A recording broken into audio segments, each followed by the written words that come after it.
episode number 98, IRONMAN Lake Placid with John MacDonald. Welcome to the pursuit of the perfect race.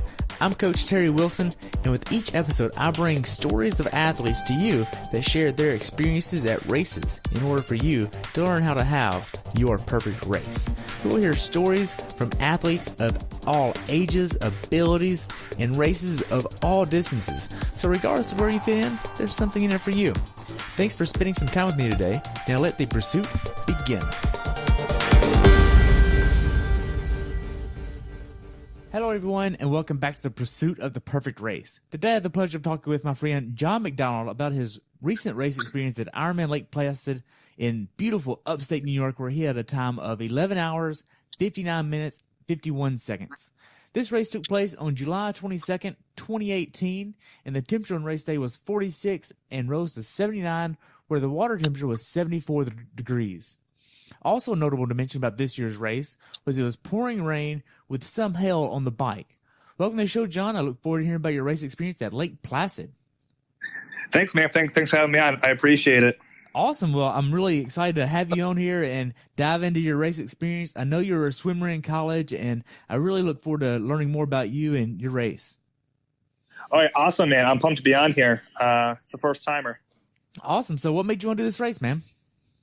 Well, originally, I wanted to qualify for Kona. That didn't happen. You know, you can't always win them all. So yeah, that was the plan going into the race. But the day just did not unfold in my favor pretty much from the start. So yeah, we can talk about more like what happened and whatnot, but that was the initial goal. Okay. Now, is this your first Ironman or second? It's my second. I did Lake Placid 2 years ago as well. Okay. Now, how was your training going into this race? I was having some of the best training I ever have. My coach, Kevin Crossman, you know, he's a great coach. I've worked with him for about 6-8 years now, a long time. We were seeing consistency with my running, my biking. Like you mentioned, I swam in college, so swimming has never really been an issue for me. So, and he's a swim coach himself, besides a triathlon coach. So he kind of just takes care. He just gives me swim sets. I know this is going to sound a little ridiculous, but I don't usually swim over 10 grand in terms of yardage a week, because I just need to stay fresh in the water, like 7-9 grand, and I'm good. But yeah, 5 weeks out from the race, I had what I thought was a stress fracture, but then got diagnosed as a stress reaction, which is like the precursor to a stress fracture in my fourth metatarsal of my right foot. So Wow. 5 weeks. Yeah, so 5 weeks going into the race, I couldn't run. The last 10 days, I was at a physical therapy, you know, I was doing the Alter G for a little bit and did like 1 or 2 like very short treadmill runs. I mean, my foot felt fine then, but we can maybe dive into that later. But in the marathon, it did not definitely work out. Right. Now, in your training, what was the longest swim, biking, and runs that you did going into this race? My longest swim was I might have done 5,000 yards like once in the pool. Yeah, I think that was around 5 grand, because usually my swims are like 3,000 to 4,000 yards. I think I did 5 grand once this past winter. I don't, you know, like I swam for so long, like I don't really want to be in the pool longer than I have to be. It just gets boring, and like, you know, I've done it for too long. My longest ride was just over 127 miles. My coach holds a training camp up in Lake Placid once a year. I've gone to the last few years, and I went up there with him. And usually what we do is 2 loops of the Lake Placid bike course. But I decided with the goal of Kona, I had to, you know, step up my training, do a little something extra special to put the, you know, icing on the cake, and you know, as they say. So at mile 98, I actually rode up, I believe it's Route 43, which will bring you to the top of Whiteface Mountain if you keep going. So Whiteface is just over 4,600 feet above sea level. So it's a big climb. It's like an average of like 7 to 8% gradient. It was a brutal ride. It really was mentally like the hardest thing I've ever done. But I had like rides like that under my belt. That was my longest one. So, you know, I thought I was in my best bike shape I ever have been. Running wise, I discovered as the years have kind of go on in my later 20s, I'm actually a decent runner, not to pontificate. I did a half marathon on some tired Ironman training legs. I did about 126 flat. That was about 30 seconds off my PR. And my coach actually pointed out, he said, this is the first time I've seen you do a half marathon where, all your splits were 20 seconds within each other. He's like, that's really good, because in the past I've seen you like start to add on like a minute or more like time. So this is showing you like you're really showing like good run fitness. And then 5 weeks out from that race, I had that injury to my foot. So unfortunately, I started to lose that run fitness. Now, going into this race, were you doing a lot of bricks in training? I think that's kind of like a relative term. I think there's a lot of debate on like what a lot of bricks are. I was definitely doing them. I do a brick, I would say, when I'm like from my A race, so Lake Placid, when I'm like 2 months out from my A race, I would say every other weekend I'm doing about a brick, whether it be on Saturday or Sunday. Sometimes it can be more, sometimes it could be less. It all depends on what my coach wants me to do.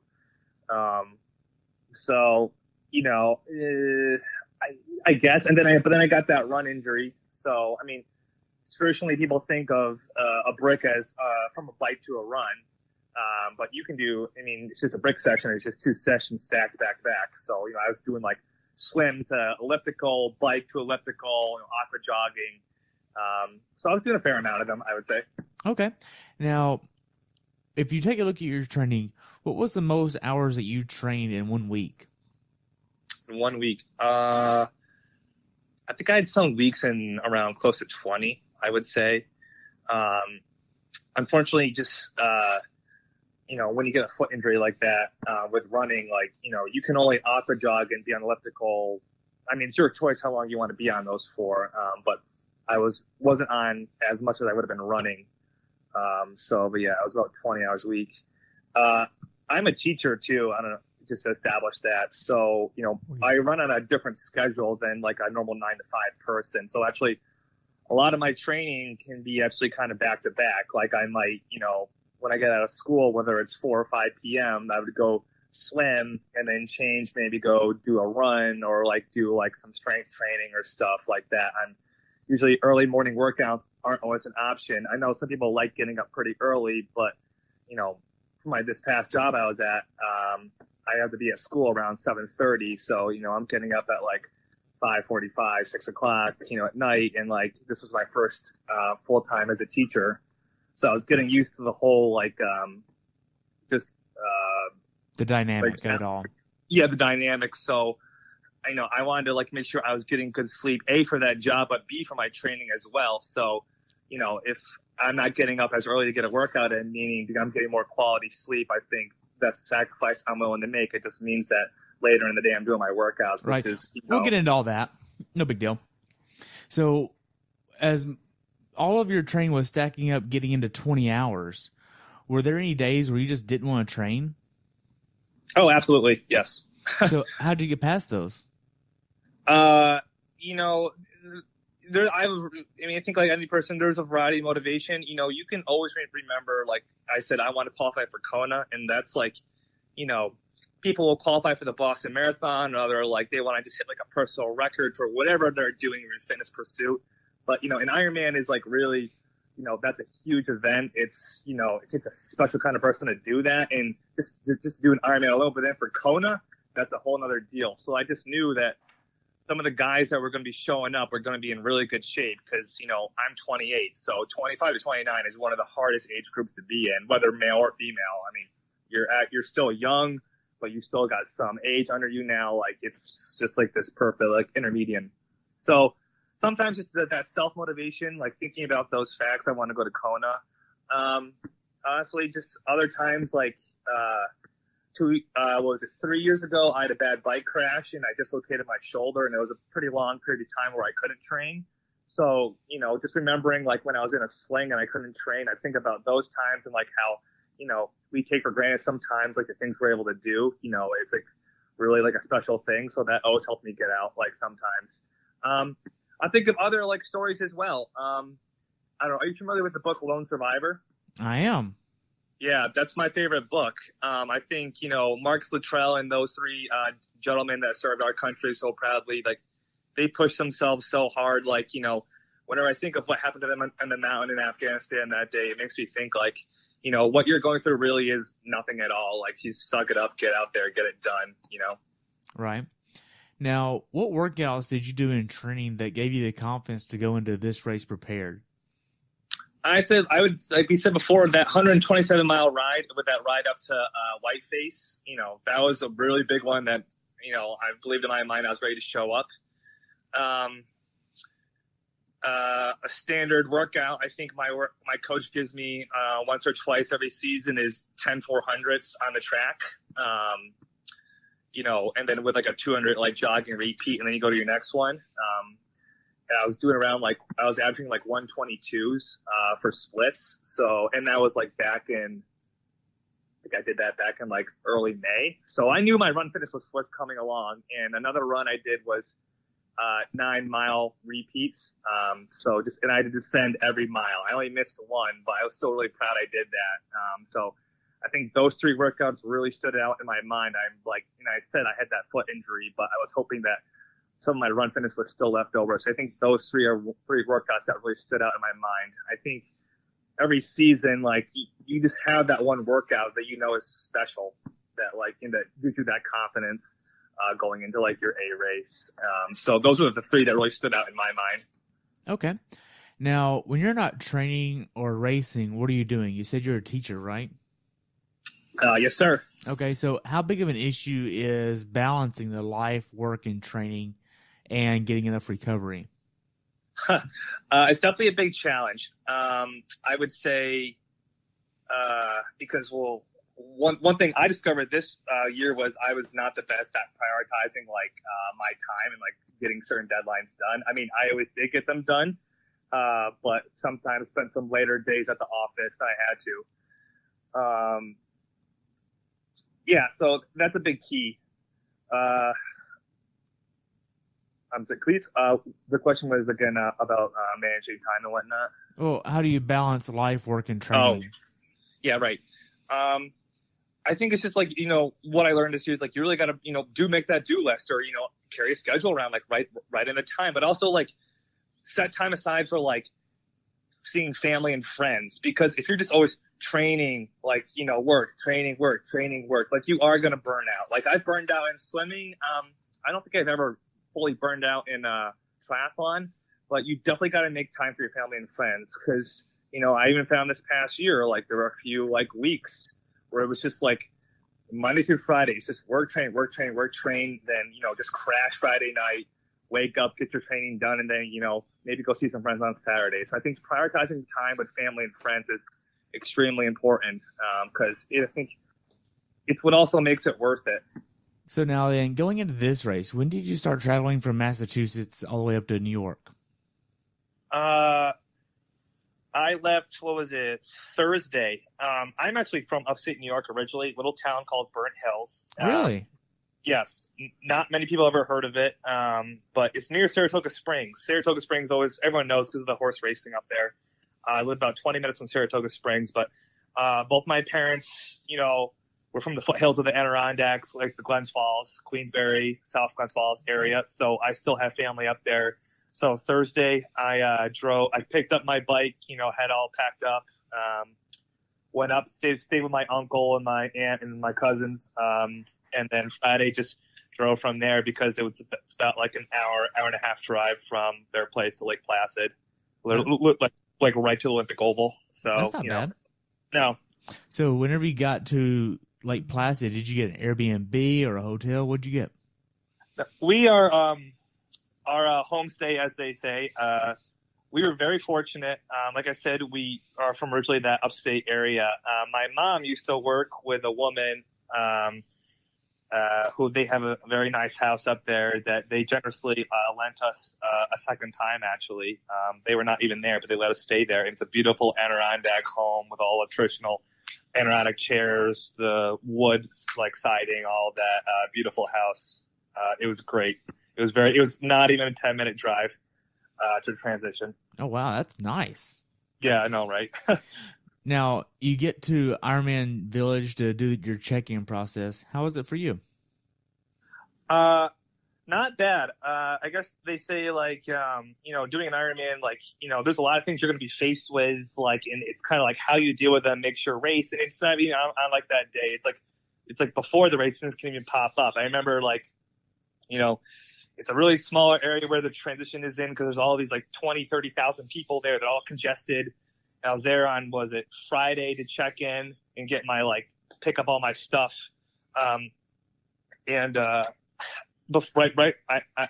plan was to eat something, go pick up my stuff, and then go for a swim in Mirror Lake as a little shakeout. And I'm going into this place to get an egg sandwich and realized I forgot my wallet back at the place. So I had to go all the way back to my car, drive back. Not that it was that far away, but it's like you're almost there. So it's like had to go back, get my wallet, then get some food, then check in, then go for that swim.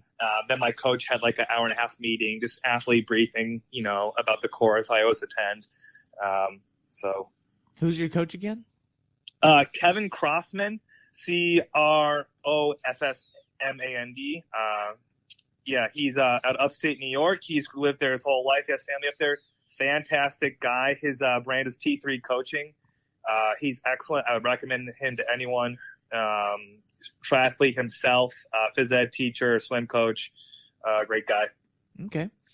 Now, going into the check-in process of your bike the day before the race, how was that for you? I was loving it. I just got a new bike a couple months ago. I got a felt IA16 with electronic shifting on it, and I think it looks beautiful without my race wheels, but then I had my Mavic wheels on it, and I had an ice friction chain on it. It looks so great. I was just so proud walking it, and I just was like, oh, this is great. I was taking it all in. So yeah, I was really excited. Nice. Now, the day before the actual race, were you trying to get a certain meal in to prepare you for the race? The day before, yeah. I mean, sometimes I'll go with a traditional meal. So like I said, I teach, phys ed, gym, if you will, and health.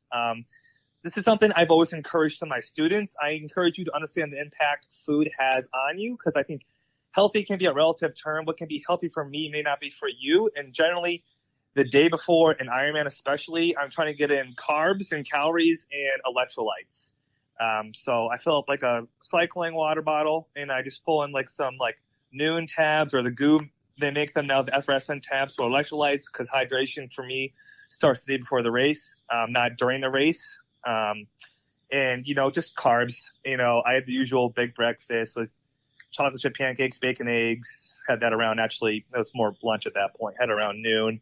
And then just, continuing to eat calories throughout the day. Had some pizza. Later that night, my mom made pasta, and we're on my mom's side, we are an Italian family. So we actually have our own family recipe for sauce. So it's great. It sits well with me. It's nothing crazy. It's delicious. It's comforting to me. So it's something that I enjoy having the night before a race. Okay. Now, going into this race, how much sleep did you try to get the night before the race? How much sleep? Yeah. Well, especially for an Ironman, that's tough. I mean, they say 7 to 8 hours is ideal. I mean, I think I got an hour and a half of sleep, honestly. Really? Yeah. I think my brain was running 100 miles an hour. I mean, I knew I was going for an Ironman, but like I said, my goal was, to go for Kona. So I tried falling asleep. There was points I was trying to keep my eyes closed for like 20 minutes, but I just could not fall asleep. When I did, it was intermittent. Like, I don't think it was even an hour and a half of full sleep. I think I fell asleep for like 30 minutes, like 3 separate times, and that was it. I had my alarm set for 3:40, and I woke up a few minutes beforehand, and my body was just ready to go. I'm like, I'm up, I'm ready to go. I mean, I was in bed probably around 9, or like trying to get like, winding down. I know that's not 8 hours of sleep if you're waking up at 3:40, but in my past experience with this race or any big race, it's hard not to sleep. I think it's also important, though, in a certain aspect. If you can't sleep, it means you're nervous, but being nervous is fine. It means you want to do well the next day. One time I went to a half Ironman once that I slept really good at, but, I did not have a good race. I was just like, just kind of going through the motions. I wasn't, like I said, like nervous. I was just like kind of like, oh, whatever. And I did not have a good day, from on the bike, the swim, the run. It was like kind of like one thing after another. So I think it's okay to have some nerves, and like if you don't get any sleep that night, that's fine. I think that week leading up, like I was getting 8 hours of sleep every night, if not more. So I knew I was rested. So I wasn't really worried. It in the bank. Yeah. Okay.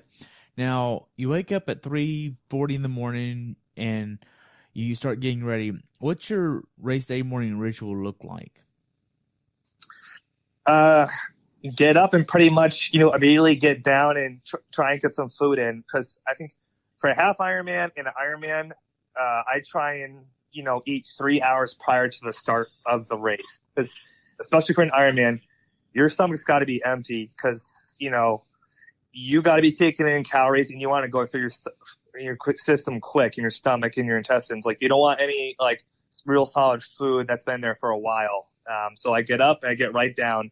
So I had my race breakfast I've been doing for a while now is a plain bagel with Nutella, a banana, an Ensure, and some Gatorade. And I had some coffee, or actually it was an espresso really. But yeah, that's what it is. Get up, eat that about 3 hours before the gun goes off. And then if I feel a little sleepy, I might go back to sleep. That's normally not the case. So I just hung out and just, was on my phone waiting for family and friends to wake up. And then just greeted them as we got up and then we left. Okay. Now, you start getting to the race venue from where you're staying at. How far of a drive is it from where you're at to where you're going? Like I said, it was really short. It was not even 10 minutes. It was like the place we stayed was like ideal. Like it was a great location. It's like I said, less than a 10-minute drive. So the thing is, Lake Placid is the only Ironman I've done. I mean, I'm familiar with many of the Ironman courses and like where they're located. But for Lake Placid, it's, transition is at the Olympic Oval. And there's only one road that goes, through town. So it's like very congested and they start blocking off like structures and whatnot, with like the walkways and all that. So I got dropped off like maybe quarter mile, half mile outside of transition and then just walked in. I mean, no biggie, stretching the legs. Okay. Because that's the next thing I was going to ask is about parking, because I was there last year and parking race day. It was not fun. No, it's not. It's horrible. Right. Now, you're at transition, you're checking over your bike and everything. Do you have any issues with your bike? No. I think, as I mentioned before, I think I later discovered that my wheels weren't holding air. No, I mean, every morning I check out my bike, throw on my Garmin head unit, turn that on. Actually, I take that back. My power meter did not pair to my head unit, so that's actually a big problem. I talked with my coach beforehand. Like, I started the race quickly. I was confident I could just use heart rate and like perceived exertion just to, during the race. But the wheels felt fine. Went through shifting quick. Had all my nutrition and fuel in there. Everything seemed, it was going well besides the power meter. But I didn't let that get to my head too bad. I think we tend to get wrapped up in numbers sometimes. Like power and like heart rate and all that is great for training, but on race day you really want to see what you're capable of. So I'll take, I'll peak and I like my Garmin or whatever, my heart rate and power. But I think at the end of the day, like you really want to see what you're made of and like how far you can go. So I think sometimes like people get too wrapped up in like limiting numbers. I agree, and they don't understand how to feel of their own body. Yeah, and I think triathlon has really that's one thing. Like as I've grown as a triathlete, I've become very like in tune with my body. Whether it's like something's, I think an injury is going to happen, muscles, like or what my body is craving. It's sleep, food, certain things. I think it's pretty unique how racing endurance triathlons like half Ironmans and Ironmans can do that for you. Right now, you get down to the swim start from transition. It's about a half a mile here. And you start lining up with all the other athletes getting ready to actually go. They let the female pros go. You're already in your wetsuit. You're about to head out. How is your anxiety level right now? The thing is, I thought the age group men, the first wave was going off at 7, but it was actually earlier.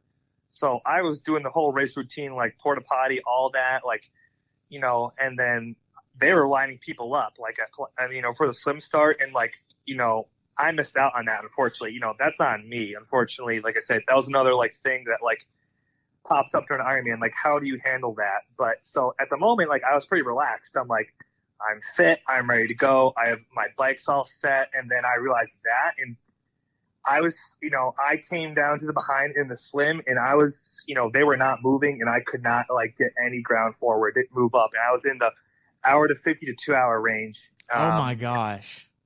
This is not good. And people were not having me trying to go through them. So, eventually what I did was, I got out of that chute and jumped the fence up to, as the cannon was going off, I jumped the fence for the hour in the sub-hour group, and then, got in the water. So I don't actually know how much I was really delayed, because the cannon went off and I had to run over the mat after that. I think maybe 15 to 20 seconds went by, but the first year I did that race, I had a much better start. I was right up there, first line, first wave of guys for the fastest swim group, and I had lots of clean water. This year there was probably I don't know, it felt like a couple hundred people ahead of me. I don't think it was really that number. Wow. But there were a lot of people around me. And like I said, I swam in college. I get, I want clean water so I can have a good stroke. And my thing is and I discussed this with my coach, I don't want to push that swim. I can swim under an hour easily without having to put a big effort in. So I want to get that sub-hour swim without having to put much effort in. And for me, where I shine with that is my technique. And when I started off, there was a lot of people around me, so that was frustrating. And that's another thing, like I said before, it's one of those problems that arises during the day that you have to mitigate. I said, okay, just relax, try and have a good stroke. You'll get through this. And eventually I started to find some clean water. Then on the second loop, it was a little more congested, but it's something you got to deal with. Right. So you get in the swim and you do 2 loops here. How was the second loop versus the first loop? Did you find the yellow cable to sight off of? What's that? Did you find the cable to sight off of? Yeah, the cable is not hard to find. Actually, in something that I had noticed from the first year when I did it was you don't want to be on top of the cable. I mean, it's great having that cable. It's very unique why Lake Placid. I don't know of any other Ironman events that has a cable like that in the water, but it's basically like having the black line in the pool. And for me, it's a summer. I can really utilize that to help my technique and with my rotation and my catch.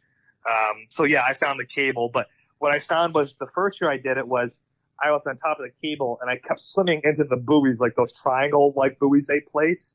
It was slowing me down. So this year around, I actually tried staying a little more off to the left or right of it, I'm, going around them. Right. Because you'll find everyone's on top of that cable. So, and then you're swimming into people. So I was trying to be a little off to it. So it was in my peripheral. Okay. Now, how was the second loop versus the first loop? I would say the second loop was better because the first loop, I was frustrated about the whole thing, oh, I missed a swim. Am I not going to have a good swim time? In my mind, like I said, I want to go for Kona. And in my mind, I believed I could go under 10 hours. So I had all my splits for each of the swim, bike, and run, what I had to do. And I definitely had to be under an hour for my, if I wanted to be under 10 hours. So I was like, I'm not going to get that hour swim, oh no. But second loop, I calmed down a little more and was able to lengthen out, and, it was fine. Okay. Now, you get out of the water and you make your way down to T1. I know it's about a half a mile, and they have the wonderful wetsuit strippers right there in the sand to make you a nice sugar cookie before you get on the bike. So how was that experience for you? The first year I did the race, and this year I did not use the strippers. I want to keep moving. I think the important thing about an Ironman is to not slow down or stop if you ever can. So I did not use the strippers. I think it's just, my coaches told me about this, and I believe you go from being horizontal for an hour, or some people it could be 2 hours, then you go to standing up, to back down, to back up. I think it can be dangerous. So I just chose to not utilize them. I ran through because, like you said, it's about a half mile. or, quarter mile, whatever it is. Right. And I just, was able to get half my wetsuit off as I was jogging to transition. So, I didn't pass out or anything bad that could have happened I've heard stories about. And I was able to get half my wetsuit off. So, those are 2 wins for me. I think it's also important to realize an Ironman is about like lots of little wins, like that whole day. You can't be like towing the start line for the swim and be like, I got to finish. Like, I got to get there. It's got to be like, what are these little victories I can have all throughout the day to help me get to that finish line? That makes sense. So you get down to T1, you're in the tent. How was the tent set up this year? Was it pretty nice and easy for you? Did you have any issues there? No, I mean, like I said, it's as I recalled it from the year I did it, and I've been up there to volunteer 1 year prior. I was there in 2014 to volunteer. It's as I recall, a good setup. I mean, the volunteers are great. I guess one of the benefits of having a good swim time is there's plenty of volunteers around to help you out. So I found the first chair I could get. Volunteer came over, helped me get my stuff ready to go, and I was rocking out of there. I think my time was like 4:30. Of course, you have to take into consideration that you're running from Mirror Lake to the 10. Right. It's a long way, and it's up a hill at the lake. Then you basically get on the road. Then you go down a bigger hill on the road. Yep. They give you a carpet for a good chunk of it. I think for the whole part of it, actually. I mean, there's a carpet, but you're still running on concrete, essentially. Right. Now, whenever you're making your way around the oval to come into the actual bike rack area of transition, did they have your bike ready for you? They did. When I came, so my T1 bag was pretty simple. It was just my helmet and my shoes and socks. So I got that on, got out my wetsuit, got out my stuff on quick, and ran out. And they called my number, and they had it ready for me to go. So yeah, it was great. Wow, that's awesome. Now, did you have your bike in an easier gear to go down the first few hills? I had it in like my second chain ring in the big ring, so not a super big gear. So yeah, I guess you could say that. Okay. Yeah. Now, did you have an idea of not wanting to go super fast down these first 2 hills because at the bottom of the second one is a sharp left turn to get on out, and they have hay bales set up there because of people not wanting to, have that big of a crash, I guess, but they have them there as a precaution because people will crash more than likely. Yeah, absolutely. That's a really that's a big thing. Like I said, the hay bales are there. There's probably someone who crashed this year. Unfortunately, it happens like almost every year. Yes, I was definitely precautious. Something my coach preaches that I'm aware of seeing that course. I mean, that's a really frustrating thing where, I trained for like 30 weeks leading up to this race. Like if you were to crash out at the very beginning or on the second loop, that'd be really frustrating. So that's just like, it's not worth it. I mean, some guys think that they're in the Tour de France, or, I should say some racers think they're in the Tour de France and going down. They can take those turns sharp and look all cool and all that. But that was not my plan at all. Just play it safe. Lake Placid is a unique course where there's a lot of actually precarious parts of the bike, so that could end your day. Right. Now, you get out on the bike ride. Do you have a certain strategy of how you want to attack this bike ride to set you up for the best run possible for your slot? Yeah. Okay. So what my coach, we discussed, we had my power numbers in mind, my heart rate. And what we discussed was the first loop, your heart rate should be a little bit on the lower side. So my heart rate would have been like 130 to like 135 between that with like no big spikes. Power would have been like probably around like 215, 220, somewhere in that vicinity. But just like with any Ironman, you don't want to push it early on, but especially Lake Placid. That bike course is 8,000 feet of vertical gain. That's what they said this year. So if you push that first loop too hard, you're going to just get eaten alive by that course on the second loop. So my plan was to just not go crazy on any of the hills. Just, basically know I had another gear I could always be in on the bike and just, not overpower the first ride. And then wanted to feel, starting off the second loop, I was going to feel strong and ready to go, and which I did. Right. Now, did you have a certain power number or cadence number that you were trying to hit?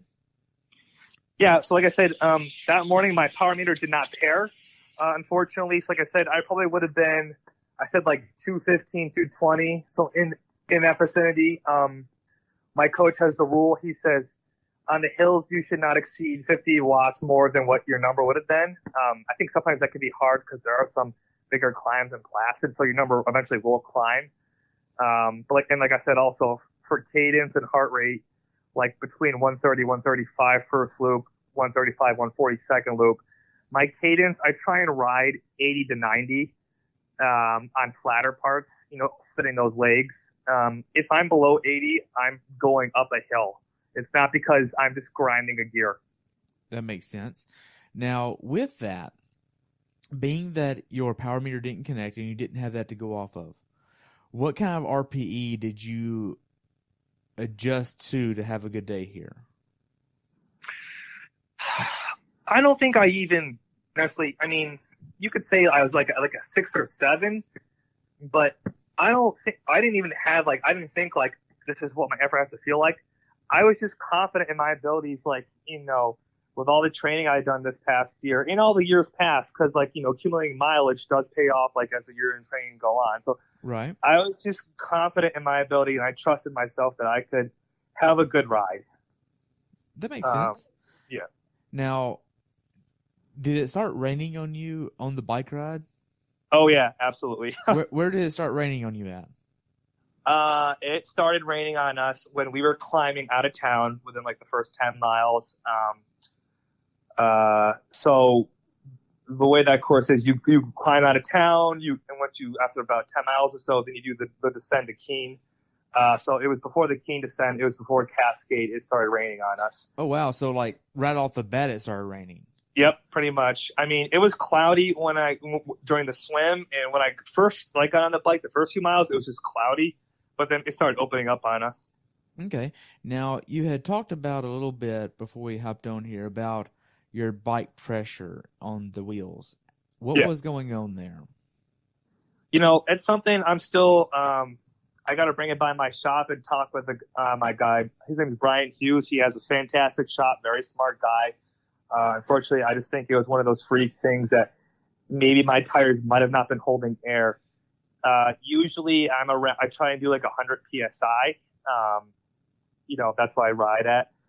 In the past, Lake Placid road conditions for the road has always not been the best because they can have some brutal windows up there and the roads get torn up. But for the most part, the road was pretty good conditions. There weren't many potholes. If they were, they weren't that bad. So I'm confident around 100 PSI, I'm not going to flat. But like I said, just when I picked up my bike that night, I felt my front tire and it felt like half the air was gone. So when I was riding, I didn't feel like I was like significantly out of air, but when I looked at my split, like it was pretty slow. I was like, I'm pretty frustrated, honestly. We did have a great amount of headwind. It was very ridiculous, actually, how much headwind we had. So I knew it was going to be a slower day, and it was not a PR day, but I was still confident I could have biked well. So when I just started seeing my first loop split and my second, I was like, man, what's going on? Right. Now, you're using tubulars here, right? Yeah, this is only the second time I rode tubulars. I've always been clinchers all the years beforehand. I got a great deal on these wheels. They're new, so to speak, and they don't look damaged. Like they're not like pre-used or anything. Like, I just got a really good deal on them. So I'm like, okay, let's do this. I rode 30 minutes before them on Saturday just to shake out my legs and test my bike. This was my first long ride on them, so to speak. But yeah, I don't know if that was the absolute problem, and I don't know if we can ever prove that now. But just as I'm reflecting on the race and the days after, this is something that started standing out to me. Okay. Now, how did you know how hard to push on the earlier stages of the bike ride versus the later stages of the bike ride? Because there was wind and headwind and rain on this. Yeah, so like I said, Lake Placid has some precarious parts on the course. I think, you got to be safe. Like, there are certain courses that are flat. If you want to push certain parts, you can. But at this course, when we were going down by Cascade Lake, there were whitecaps on the water. Like, you know, I was trying to keep the wheels on the road. Like, I did not want to get blown over or crash. Like, so, you know, in terms of like when I felt it was okay to push it at certain points, you know, really it was more safety at some of the points. That, cause like I said, like I just didn't want to crash out or anything. I think the only parts I pushed were, because they've changed the course a little bit. It was when I was at Au going out to Au you know, from Keene. It's kind of like a lot of like net downhill, a little bit, so to speak. So you can go fast with like not as much effort. So I was in some bigger gears then.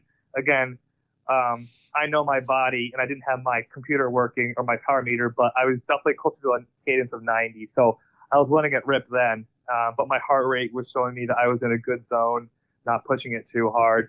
And just my best advice to anyone is for a lot of those like climbs, like going out of town or going to Hazelton, or going by the Notch, you know, just throw it in the small chain ring. Don't be a hero. Don't try and do something special or impress everyone. This isn't the Tour de France. Don't ride the big chain ring. Go to the little chain ring. Go to a smaller gear. It's going to save you. You have to do a marathon after the bike. So, you know, just riding those hills like smooth and efficiently. Okay. Now, did you see a lot of flats on the bike course?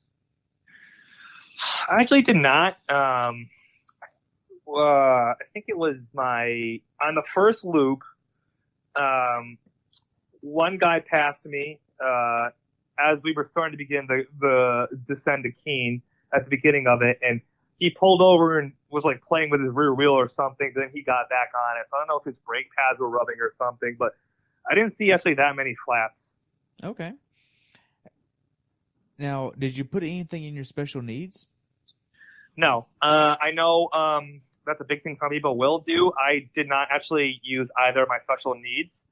I think because, you know, in my mind, I wanted to go for Kona, so I didn't want to stop. Like I said, like an Ironman is about just trying to always make forward progress. So I didn't want to stop, and I was confident I can use all the fuel they had on course. So I'm familiar with Gatorade Endurance.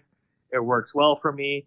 I've taken Cliff, the gels Cliff make. You know, I was taking those in, so I was just grabbing them from the aid station. So there was no need for special needs at any point. Okay. Now, did you put anything special in your T2 bag that you wanted to make sure that you got before you headed out on the run? Not this year. Okay. In years past, so and when I do half Ironmans as well, I'll have 12 ounces of Red Bull that's flat.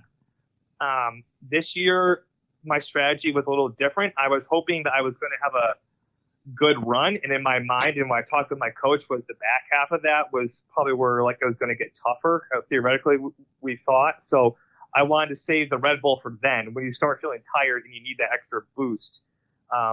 So I was just taking in Gatorade and whatnot, maybe a Coke here or there, but like Red Bull for me is caffeine. Gotcha. I was trying to save that for the back half of the marathon. Okay. Now, to back up just a touch, whenever you were getting to the backside of this bike course, probably miles 80, 90, and 100, how was your mentality? Unfortunately, then, I mean, I was trying to stay in a good spot, but after my first bike loop and just as I got closer to those miles, I knew it was not my day. I knew it was really windy, tough conditions, a lot of headwinds. It is a challenging course. I mean, I am a bigger guy. I'm like 183. I mean, some guys have like 20 pounds on me, but, you know, I believed in my biking abilities, you know, that I could still have a really strong ride, but I started to really realize that I was not on track for the bike I wanted. So I was trying to keep those negative thoughts out of my head.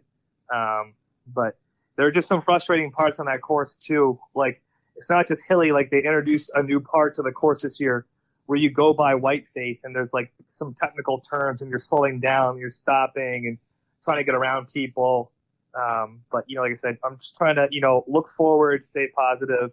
I said my legs don't feel that bad, actually. Hopefully I could have a great marathon, potentially. Okay. Now, the last mile on the bike ride, you're coming around the oval and getting ready to get off your bike. Were you doing anything to prepare for a quick transition? Yes. Okay. I've done this for a long time. Always done this. Just take my feet out of my cycling shoes and put them on top. So I'm not running in the cleats when I get off. I'm just running on my just seat themselves. Okay.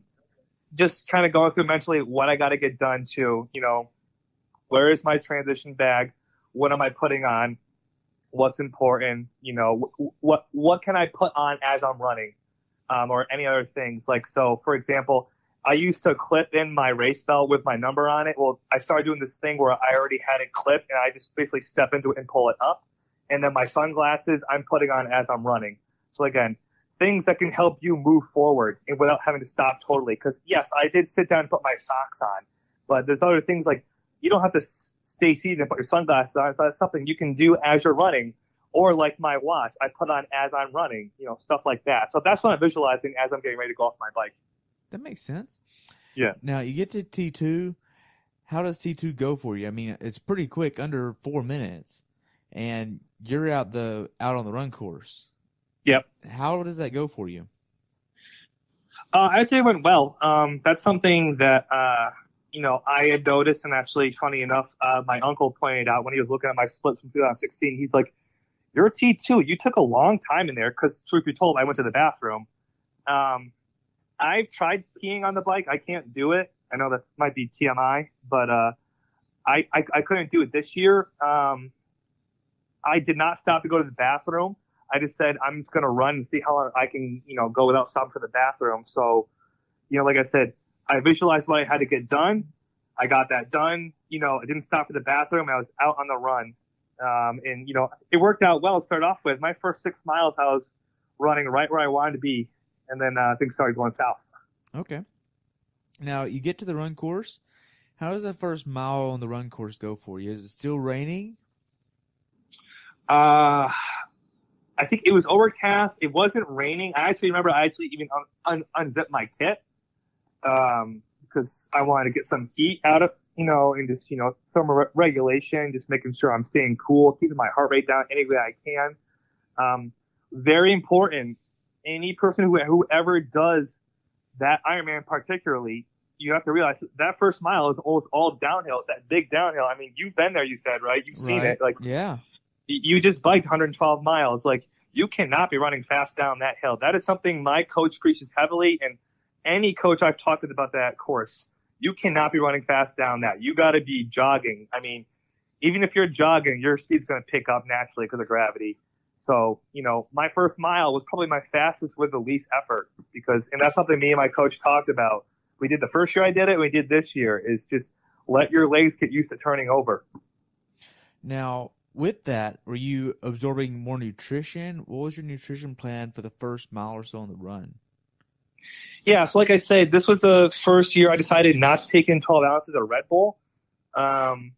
So I just stuck with my normal nutrition plan, which is every 15 minutes or so, if you're running by an aid station, trying to drink something. Every half an hour, taking in some kind of solid food for as long as I can.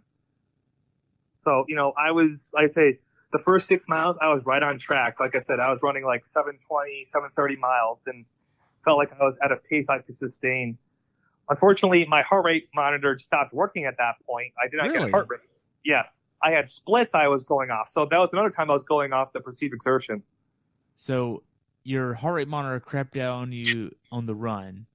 Correct. Your power meter crapped out on you before the bike ride even started. Correct. And you had to basically call an audible for each situation, and you still went sub 12 hours. Yep. Okay. So how did you go off of knowing your body even more for the run? Well, the plan me and my coach had discussed was, he said, I don't want you to look at your watch splits or anything for the first 3 miles. He said, I want you to run the first 3 miles, but knowing in your mind, he's like, don't even look at heart rate. He's like, I want you running and knowing in your mind, this is a pace I can sustain all day. And that's what I did. I wasn't looking at heart rate because, it wasn't there. And I discovered that at mile 3. But, My breathing wasn't labored. I felt loose. I was running well. I was comfortable. Like I said, the first mile or two, you might feel a little stiff, but I feel like I was loosening up a little. I was feeling good. Like I felt like this was a pace I could truly sustain.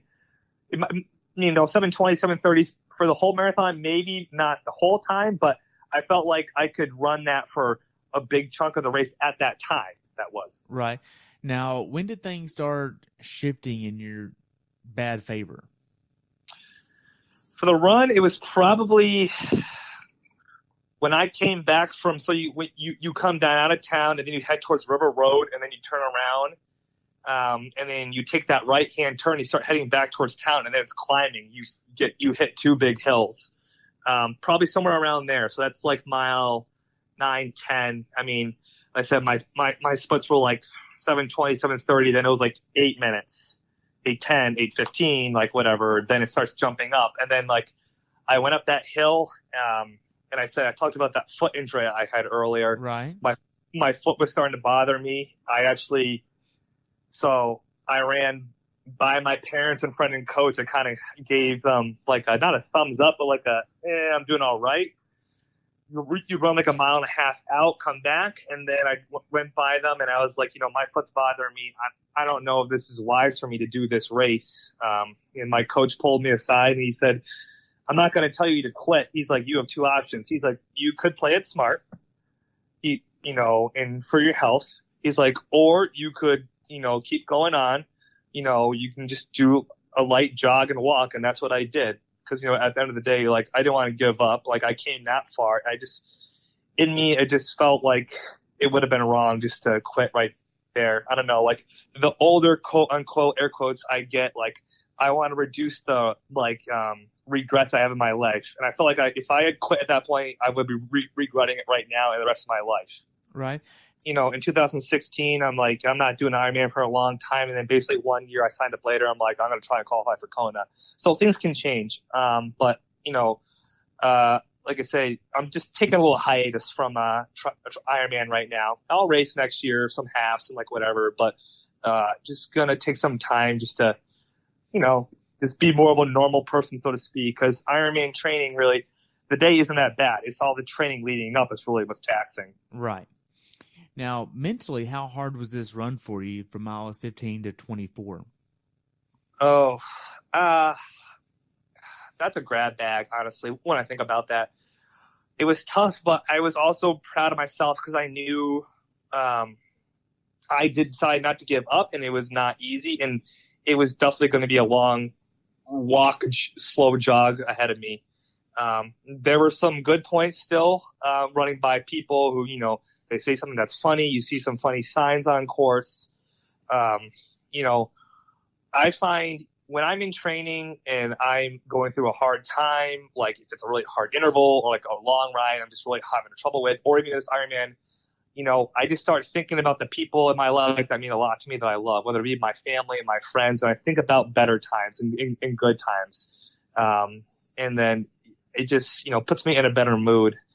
I just also try and be conscious, even if I don't feel good, that we are very lucky and to have the opportunities to do stuff like this, and that I was just, regardless of myself not being able to run where I wanted to at that point in the race, I still recognize the fact that I was doing this and I'm going to get it done.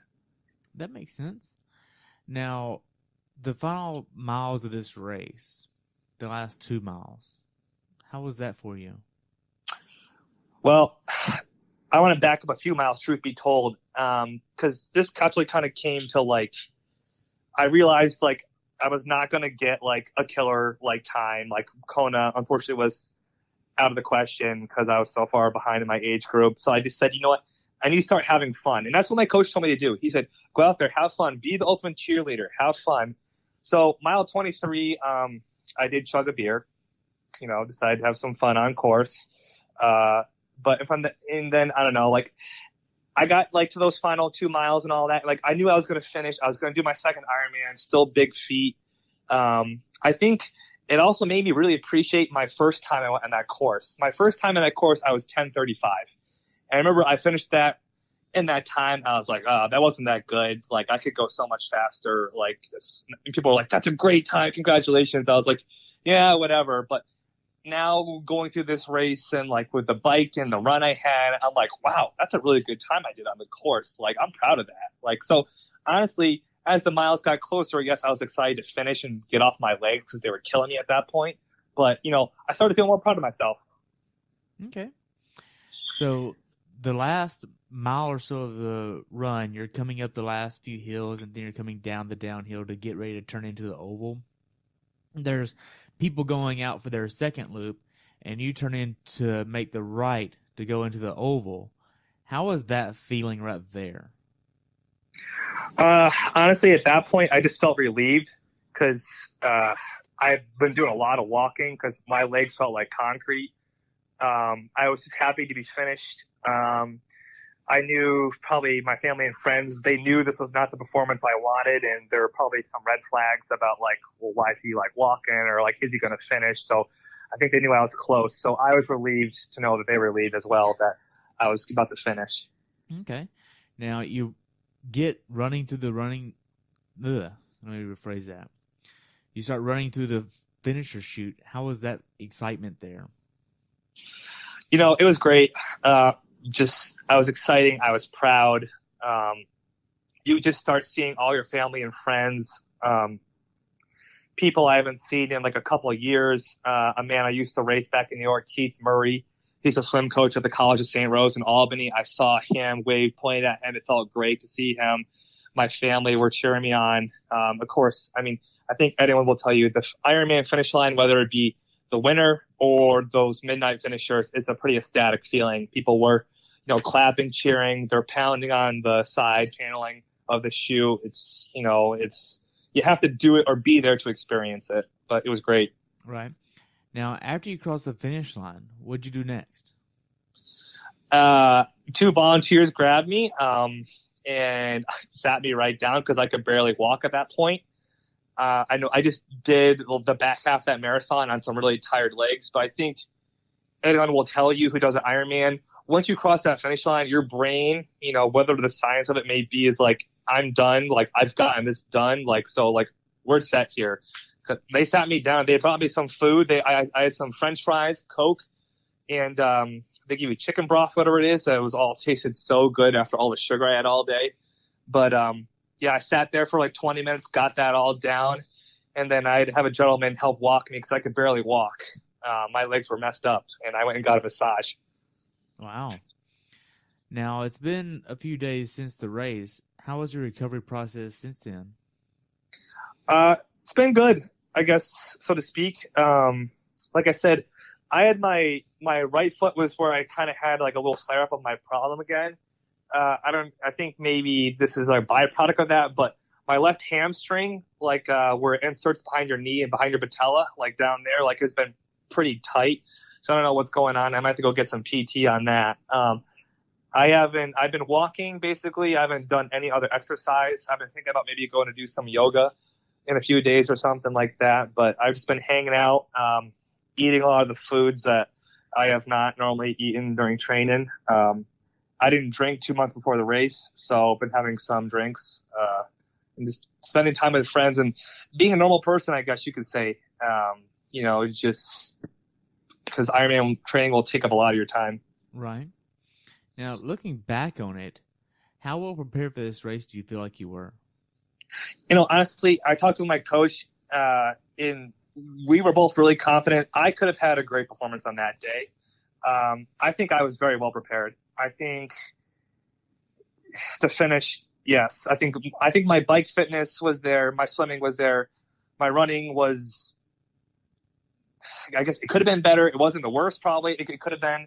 But I think just the race conditions that day, just really like the headwinds, I think is one big thing. And that played in a factor. And if my bike tire truly was not inflated, that was another thing that might have been an impact on my race. But I felt very prepared going into the race, but it unfolded otherwise. Right. Now, do you feel like the wheel might not have been inflated enough? I mean, it sounds like you got enough nutrition on the bike ride. maybe a little bit too much to be honest, but you got enough, and then you had enough on the run as well. But maybe you could have went to the caffeine a little bit earlier on the run. Yeah, it was different for me because when I use caffeine, it's like, to trick you that you're not tired. I never felt like I was tired. Like you almost like feel like that, I don't know, because like you become like hypoglycemic. Like, so the caffeine brings you a little bit out of that state. But I just, I don't know if it was the caffeine sooner, maybe, but yeah, I don't know. I still need to take time to reflect on the race. Right. Well, we covered a lot about your race. Do you have anything else you'd like to add about it? Yeah, I think Lake Placid is, one of the hardest courses on the circuit. I think a lot of courses that are, people are recognizing that are hard courses, they're starting to get rid of. I think the only other harder courses out there that are in existence right now would be Kona and Lanzarote. Those are two very challenging courses. I think the only other course that would have trumped Lake Placid was Lake Tahoe, but they got rid of that. I mean, this is a really hard course. So it's one thing to do an Ironman for sure. I mean, it's tough, but if you're going to do Lake Placid, just be prepared. It's a very hard bike course. And if you're not prepared for that bike, you could eat you alive on the run. The run there's definitely some hills on there, but actually the run isn't that bad. If you look at it from just a pure running aspect, there's, relatively flat parts with like 2 to 3 bigger climbs, but it's a hard course. Right. Now, do you know about Mont Tremblant? Yes, I actually did 70.3 Worlds there in 2014. So I've done, in a sense, the half Ironman there. Okay. Now, what's something that you learned from your race here that you would like to pass on to someone who hasn't done this race before? I think just the importance of having a good coach, because I think they're the ones who's going to guide you through training and on race day, about making proper decisions for training and race execution. So just, I think, I don't know if you can even say what I learned, but just what was reaffirmed to me was the importance of having a really good coach. I know out there's a lot of like generic plans for doing an Ironman or like marathon or this or that, but it's really worth it to invest in a good coach, someone who can give you feedback and take you through the training from start to finish. Because I think you'll see on any Ironman course, not just Lake Placid, any circuit, or any race on that circuit, there's people probably who showed up prepared and those who did not prepare as well. And those people who are not prepared are having a long, painful day. Yes, in a sense, Ironman does become tough, but if you train well and execute your plan, I would say about 60 to 70% of that day actually isn't that bad. Eventually the marathon is going to become hard. There's not a question about that. But I think if you prepare well with a good coach, I think you'll get through a lot of that bike and be surprised that you're actually feeling pretty good. Okay. Now, for first-timers that are doing this race, what advice would you give them? Ride, definitely get your hills in, do challenging courses with elevation gain. Like I say, that course is 8,000 feet of gain. So I would try and do that at least a few times to know what that feels like. And then do a brick workout afterwards, after that ride. See what it feels like to be running. You don't want to be going to that race and never have, run off the bike and not knowing what your legs feel like after a hard bike. I think that'd be my big one. Personally, I know my coach assigned me a few open water swims. The only open water swims I did this year were actually at a half Ironman I did back in June and this one. I think the reason I did that and decided to do that, I was being a little lazy, I'm not going to lie, but you got that cable in the water, so it almost is like being in the pool. So I think Lake Placid, in a sense, is if you have a little bit of swim anxiety, Lake Placid isn't a bad one to do because you see that cable, so you know where you're going. Whereas like some of the other Ironmans, there isn't a cable in the water. You're having a sight. It's a little bit more intimidating. Okay. So how can athletes follow you? I do have a Twitter. I use it seldomly now. I'm more on Instagram. I am Nugbug89. Like I said, my name is John MacDonald, so you can look me up on Instagram. More than happy to connect with athletes. I think it's really important for a triathlete to connect because I've learned so much from so many triathletes in the past. I think that's what really makes our sport special is that we're all sharing knowledge with each other. So people can feel free to reach out to me, ask me questions about the course, my training. I'm more than happy, or about swimming. I get a lot of questions about swimming. I've coached swimming in the past. I know it's a frustrating part of triathlon for many athletes, but I'm more than happy to answer questions about swimming. Okay. So what's next for you? Right now, recovery. Still, like I said, I am a teacher. I'm actually starting up at a new school this year. So when we hang up on this, I'm going to print off a bunch of forms, I-9s and whatnot, filling those out and just kind of taking care of like the more normal routine and not training. I probably won't do any serious workouts at all this week. Maybe some yoga and some walking here and there. Next week, I'm going to see how I feel and maybe pick it up a little. But I do have Boston Marathon qualification on my mind. Kona also is – I definitely still want to do that someday, but maybe you're going to have to put that on the back burner just a little bit. So like I said, just getting back to life, normal things. I live just outside of Boston, so going to the city, having some fun with friends that I haven't seen in a while. Two of my close friends, Josh and Jacqueline, have just moved to the area recently, so I'm looking forward to seeing them more. So, like I said, just having fun. Okay. So I only have 2 more questions for you. What's on your bucket list? Aside from Kona and Boston, what's on your bucket list? Just like races or just in general, anything in life? Well, you can do both, I guess. You got time. So bucket list. I would, as crazy as this sounds, like I know, like I'm still kind of wondering what's going on with my foot, but I would like to do like a 100-mile road race someday. I think it's definitely in my mind. I know Leadville is an epic race, something like that, just something epic like that. I guess endurance racing has, and just when I was in school, and I took sports psychology and whatnot. Like it's always fascinated me, like how far we can push our human bodies. So like a race like Leadville or, would really, it fascinates me, like, or just, stuff like that. Okay. Yeah, I mean, I'm 28. I'm looking forward to, eventually like having starting a family, getting married. Still got a little work to do on that, but now that I'm not training for an Ironman, definitely could spend some more time, meeting Mrs. Right. But right. Well, I only have one more question for you. And that's, what's your definition of a perfect race? Ooh, so I will say that I actually do not believe in things that are perfect in general. I think you can always improve. I think, honestly, one time I won a sprint triathlon, and I've had some second and third places here and there. I think even when I won that triathlon, you could say, I had the perfect race because I won it. Well, I think there's always something you can improve upon. So I know that's not exactly answering your question, but I guess you're also saying, like, what's a great race? So, and just to give you an answer, though, I think any race that you just had a fun at. I think some of my best races the best results I've had fun at. It's not like I'm freaking out, like, I'm not holding this power or this speed or I'm in this position. I'm just having fun. Like all my PRs, like my half marathon PR, my half Ironman PR, and even my first I did Lake Placid. I was having fun at all those races. I think, again, like I said, I don't believe in perfection, but having like a great race like that all-time race like of like your life is like when you're having fun. That's what's really important for me. And that's just life in general. Like, I'm here to have fun. Any of my family members and people I work with will tell you, like I like having fun, I like living life to the fullest. So just having fun. Wow, that's great.